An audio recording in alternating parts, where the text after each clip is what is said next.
In this video, we will continue our discussion of limits by looking at a few special cases we've encountered in Calculus 1. So a common problem encountered in Calculus 1 would be to evaluate the limit as x approaches 0 of the function given here. Now, upon immediate inspection, this seems like a tough problem because I can't simply plug x equals 0 into the bottom, and there's really no apparent algebraic simplification. But there are a few kind of common limits that came up when we were differentiating trig functions in Calculus 1. The first is that the limit as x approaches 0 of sine x over x is equal to 1. Furthermore, the limit as x approaches 0 of sine of kx divided by kx, where k is any non-zero constant, and the characteristic here is it has to be a kx inside the sign and a kx underneath it in the denominator. If that is the case, the limit is also 1. So by comparison to this second formula, we see that our k value is 3, so what we need to do is divide by 3x instead of 2x. So how we can get there is we can think of this 2 we have in the bottom as really being 1 over 2, which is a constant that can be pulled in front of the limit. And what we would have at this point would be the limit as x approaches 0 of sine 3x divided by x. But to directly use this property that we have to the right, we really need this to be 3x. I cannot simply put a 3 in the bottom unless I balance it out, so I need to put a 3 in the top. So we've multiplied by 1, but we're going to take the 3 in the top and pull it out front. So now it's 3 halves out front, and we are taking the limit as x approaches 0 of sine 3x over 3x, which is exactly the desired form. So the value of that limit would be 3 halves times 1, which is simply 3 halves. Another very similar example, evaluate the limit given here. As x approaches 0, 1 minus cosine over sine. Now, again, let me remind you of a second limit that came up when differentiating trig functions. 1 minus cosine x over x. The value of this limit is 0.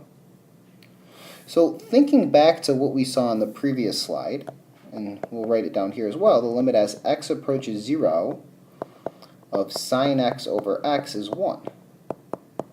So in terms of the limit we're asked to evaluate, 1 minus cosine over sine, we would really prefer to divide both of those things by x. So what we are going to do is just go ahead and multiply by 1. 1 over x divided by 1 over x. And remember, when it comes to algebraic manipulation, two things you are always allowed to do. Multiply by 1, add 0. You don't change anything. So what this becomes then, if you consider the top, you'll have 1 minus cosine x over x, and then in the bottom you'll have sine x over x. And as long as the limit in the bottom is not 0, which it will not be, we can take the limit of the top over the limit of the bottom. So the limit of the top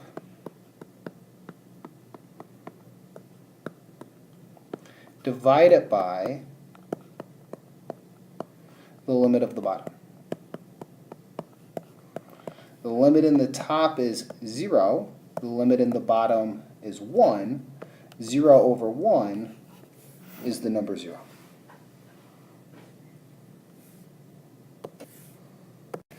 Another example of interest involves taking the limit as you approach, it could be plus or minus infinity, of especially rational functions like we see here. Rational because it's a degree 3 polynomial over a degree 3 polynomial. Polynomial over polynomial is rational.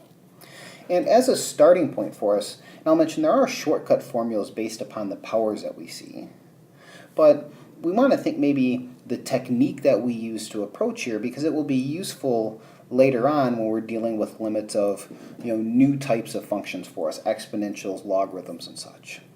So the reminder from Calculus 1 if you take the limit as x goes to, it could be plus or minus infinity of 1 over x to a positive power, this limit is always going to be 0.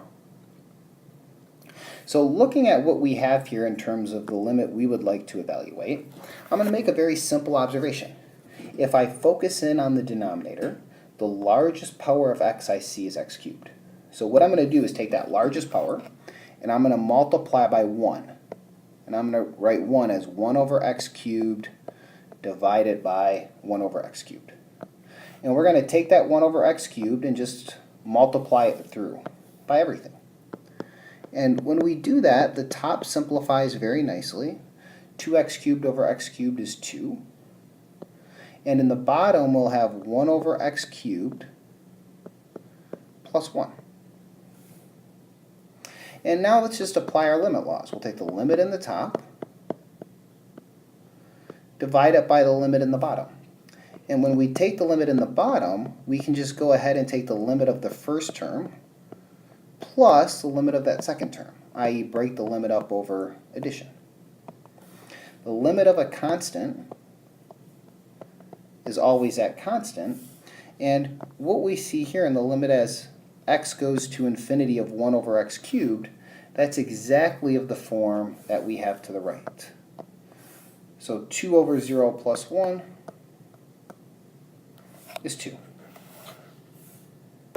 And the key bit of intuition in this example was to divide in the top and the bottom by the largest power of x that appears in the denominator. So once again, we said the largest power of x we see in the bottom is 3.